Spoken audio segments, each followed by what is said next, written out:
ایک گاؤں میں ایک صاحب کی اپنی بیوی کے ساتھ کچھ انبن ہو گئی۔ ابھی جھگڑا ختم نہیں ہوا تھا کہ اسی اثنا میں ان کا مہمان آ گیا۔ خاوند نے اسے بیٹھک میں بٹھا دیا اور بیوی سے کہا کہ فلاں رشتہ دار مہمان آیا ہے، اس کے لیے کھانا بناؤ۔ وہ غصے میں تھی، کہنے لگی تمہارے لیے کھانا ہے نہ تمہارے مہمان کے لیے۔ وہ بڑا پریشان ہوا کہ لڑائی تو ہماری اپنی ہے، اگر رشتہ دار کو پتہ چل گیا تو خواہ مخواہ کی باتیں ہوں گی، لہٰذا خاموشی سے آ کر مہمان کے پاس بیٹھ گیا۔ اتنے میں اسے خیال آیا کہ چلو بیوی اگر روٹی نہیں پکاتی تو سامنے والے ہمارے ہمسائے بہت اچھے ہیں، خاندان والی بات ہے، میں انہیں ایک مہمان کا کھانا پکانے کے لیے کہہ دیتا ہوں۔ چنانچہ وہ ان کے پاس گیا اور کہنے لگا کہ میری بیوی کی طبیعت خراب ہے، لہٰذا آپ ہمارے مہمان کے لیے کھانا بنا دیجئے۔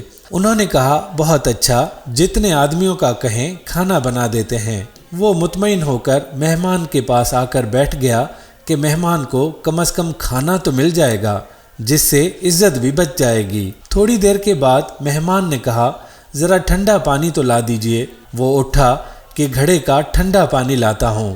اندر گیا تو دیکھا کہ بیوی صاحبہ زار و قطار رو رہی ہے۔ وہ بڑا حیران ہوا کہ یہ شیرنی اور اس کے آنسو۔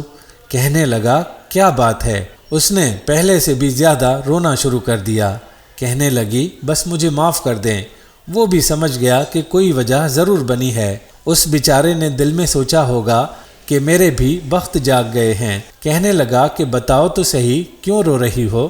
اس نے کہا کہ پہلے مجھے معاف کر دیں، پھر میں آپ کو بات سناؤں گی۔ خیر اس نے کہہ دیا کہ جو لڑائی جھگڑا ہوا ہے میں نے وہ دل سے نکال دیا ہے اور آپ کو معاف کر دیا ہے۔ کہنے لگی کہ جب آپ نے آ کر مہمان کے بارے میں بتایا اور میں نے کہہ دیا کہ نہ تمہارے لیے کچھ پکے گا اور نہ مہمان کے لیے، چلو چھٹی کرو، تو آپ چلے گئے، مگر میں نے دل میں سوچا کہ لڑائی تو میری اور آپ کی ہے اور یہ مہمان رشتہ دار ہے، ہمیں اس کے سامنے یہ پول نہیں کھولنا چاہیے۔ چنانچہ میں اٹھی کہ کھانا بناتی ہوں۔ جب میں باورچی خانے میں گئی تو میں نے دیکھا کہ جس بوری میں ہمارا آٹا پڑا ہوا ہے، ایک سفید ریش آدمی اس بوری میں سے کچھ آٹا نکال رہا ہے۔ میں یہ منظر دیکھ کر سہم گئی۔ وہ مجھے کہنے لگا اے خاتون پریشان نہ ہو، یہ تمہارے مہمان کا حصہ تھا جو تمہارے آٹے میں شامل تھا۔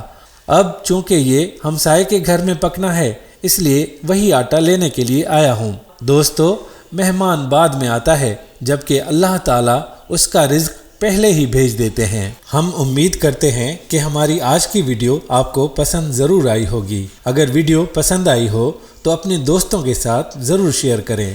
اگر ابھی تک آپ نے ہمارے پیج اسلامک ٹیچر کو فالو نہیں کیا تو ایسی بہت ساری ویڈیوز دیکھنے کے لیے ابھی فالو کریں۔ آنے والی ویڈیو تک اپنے میزبان رضوان الحق کو اجازت دیجیے۔ اللہ حافظ۔